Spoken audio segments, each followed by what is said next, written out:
If you're watching this, you probably already know that yesterday, Charlie Kirk, a MAGA correspondent and content creator, was assassinated at a Utah university. I'm making this video in response to this assassination.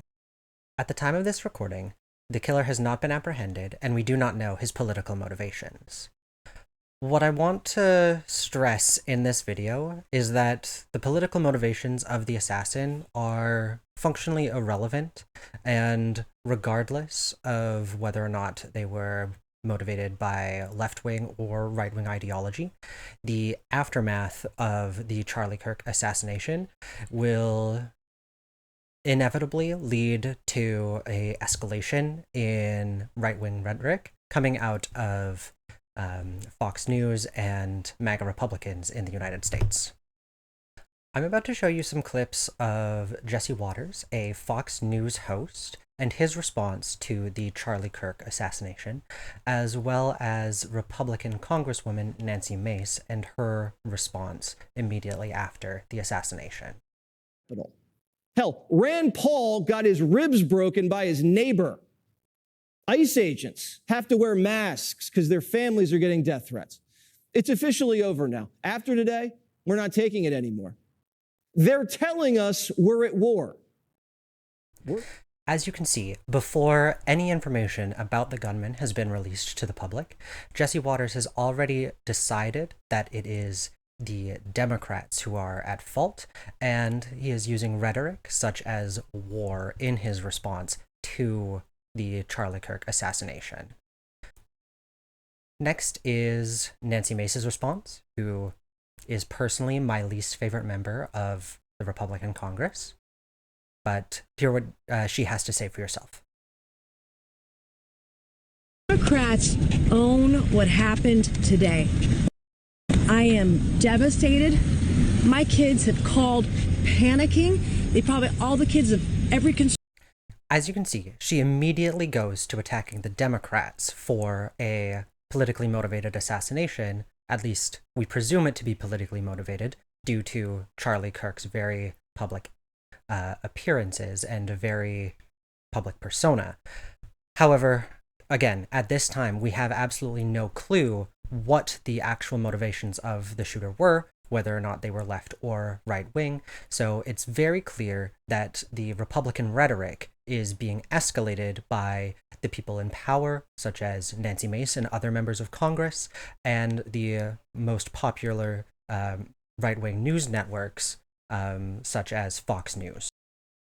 I said at the start that it didn't matter whether or not the assassin was politically motivated or what their political position was. And I think the aftermath of the assassination will be a escalation in rhetoric, regardless of the political motivations of the assassin.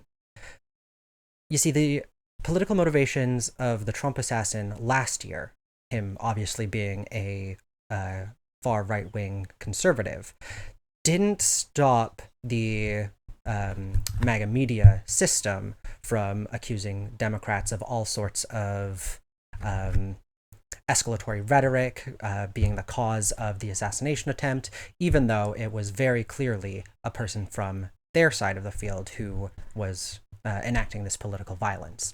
So I don't expect this time to be any different. I expect, regardless of whether or not the assassin is a liberal or a MAGA person, that the MAGA media system will act in a way that turns him into a martyr for their cause.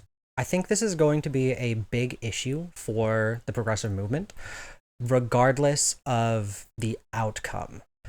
So if you're like me, you have friends who are huge Charlie Kirk fans, and I have been trying my best to have conversations with them, to share my thoughts on his opinions regarding his debate topics and a lot of the points he's made. And I think the big issue for lefties and liberals is that we have lost a huge number of potential allies who have now been solidified and galvanized as our adversaries, because we will no longer be able to convince those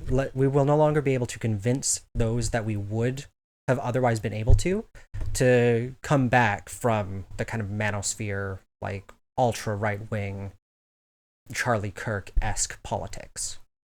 I would like to share a conversation I had with my friend who is a huge Charlie Kirk supporter. This was in response to him sending me a video of one of Charlie Kirk's debates where a young woman asked about his credentials, and his response was, it's basically the same as your professors lecturing you.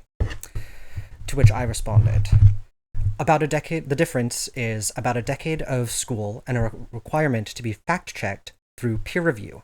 That's the difference between Charlie Kirk and a professor. Which he responded, he's fact-checked by full crowds of people with the same right to vote that he has, and they have actually more power combined to vote against him. Which I responded, bro, that isn't fact-checking, just debate. Right, but he knows what others don't, stats, knowledge, whatnot. But you argue it's because people aren't social media trained. Does not make sense. I might know more than a doctor at one thing. Doesn't make me much of a doctor. Also, there is so much malpractice in any sort of qualified area, meaning, if you think he doesn't know his shit, just like he studied, and a doctor doesn't remember what she studied, even though she passed the test, means that no one should be trusted or judged on qualifications. It's all a lot of shit. The whole world is shit. I say it again, our world is shit. No compromise, no reasoning, no actual level-headed shit. To which I responded, my dude, these are all logical fallacies. 1. I never argued shit about social media training. I argue that Charlie Kirk uses tactics to deceive and manipulate his debate opponent. 2. The existence of malpractice is not a justification to discredit an entire field of study. The vaccine cause autism crowd is a perfect example of this. The original study was malpractice, and we shouldn't be trusting random people on the internet or celebrities to be our arbiters of truth. 3. Just because things are objectively shit doesn't mean we can't work to make it not shit. That's kind of the human condition. His response. 1. Though you did say he only debates undergrads, which he doesn't. Yes, for clout, and to spread the word to up-and-coming generations, he chooses that audience as they are the most likely to see the Charlie Kirk side. 2. Any study can be malpractice, in numerous ways, and most actually fly under the radar, whether it be cheated tests, under the influence at work, drug addiction, accidental malpractice based on misknowledge, but no one hears about that shit, do they? People die, and people don't know why. Same to a lot of police brutality and drawn weapons in non-lethal weapons USA. I don't know stats in this, so don't quote me, but they are bound to have the most lawsuits against any police, EMT, and fire department. And 3, yes, we can fix it, but bro, no one listens. To which I responded, I agree. This is why I trust science and academia, but not politicians. His response, reason 3 is why I live my life not giving any fucks. I'd laugh if I was beat, dropped from a height, stabbed, bit by a snake. I know my end will be inevitable, and I have no pull for my kids in the way of decisions. I vote. I hope everyone has freedom and loves one another, but God bless I have them kids. I don't want a life of shit for them. To which I responded, if I were to be as dishonest as Charlie Kirk, I would say your first point was pro-grooming, targeting vulnerable young adults for indoctrination. His response, no, but it isn't. I respond, yes, but that's my point. That's the level of dishonest argument Charlie Kirk uses in his debates.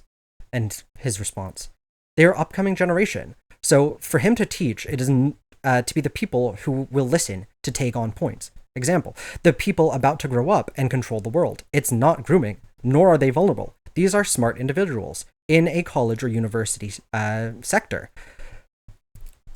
To which I responded, yes, he manipulates the conversation such that he doesn't have to address the points made by his opponents. His response, he addresses all points. What do you mean? Have you seen his longer sit-downs with people? I respond, yes. I've seen a bunch of his Cambridge debates where he gets absolutely bodied. And his response, I'm curious though, Evan, you're one of the coolest guys I know, and you despise this guy, although a lot of his points are solid. Show me. I need education. To which I respond, okay. And I proceed to send him a bunch of videos where people point out Charlie Kirk's fallacious arguments, his debate tactics, and dismantle all of his points in a bunch of the Cambridge debates and in a bunch of the university debates. Here's an example. Here's a short clip from his Cambridge debate with a professor and a lefty breakdown of his arguments. Here's another example of how he plays word games with his opponents without actually addressing the question.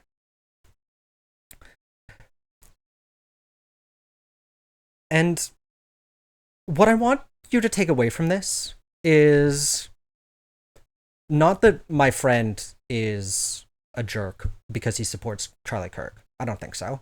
What I want you to understand is that I genuinely felt that if given enough time and enough conversation about Charlie Kirk's debates and about where we stood politically in our thoughts for where we need to go in the future, that I could have convinced my friend to pull back from the right-wing Charlie Kirk side of politics. I don't think I would ever be able to get him to be full liberal like me, but I think I could have brought him to the point where he's at least critically thinking about the media that he's consuming. And the real consequence of the assassination, and what I personally am mourning, is the loss of a whole bunch of young men who could have been convinced with solid arguments and confronting them about their beliefs and dismantling the right-wing echo chamber, the bubble that they have surrounded themselves with people like Charlie Kirk. And now that he has been assassinated and is going almost certainly to become a martyr for the right-wing ideologies, I don't believe that I will be able to bring him back from that anymore. And there are probably countless people in that same boat, and that is the greatest loss that the left has taken from the assassination of Charlie Kirk. And lastly, I want to talk about Charlie Kirk as a martyr. If you're like me, you're very far left, and you've seen a lot of posts on Instagram and Facebook calling out Charlie Kirk for his hypocrisy, his position on gun violence in the United States, and saying that he is not a martyr because of those opinions. Unfortunately, I have bad news for everybody. As the opposition, we don't get to determine who the martyr for the right is going to be. And I think it's important to keep in mind that Charlie Kirk's legacy will almost certainly be distorted by the right-wing media system that is pushing him towards martyrdom to achieve their end goal. And we don't really have the capacity to stop them from doing that because of the assassination, regardless of the motivation of the assassin. So where do we go from here? I think that's a difficult question to answer right now, even knowing that the rhetoric from the right is almost certainly going to escalate. Because they're going to use the assassination as a weapon to try and disarm left-wing counterpoints. So I think we just have to remember that in our response to right-wing ideologies and right-wing media, we have to be relentless and ruthless still. We can point out that all political violence is wrong, regardless of who is committing the act. But the vast majority of escalatory rhetoric does come from right-wing sources. So us trying to de-escalate the situation will have very little effect on political violence in the United States if only one side is willing to de-escalate. So keep in mind that over the next few months, we're going to receive an awful lot of pushback from the MAGA right, and we have to remain determined in our opposition to their authoritarian aims, regardless of how hard they push back against us. If you like this content, please remember, give me a like and subscribe, and let me know your thoughts in the comments. Thanks.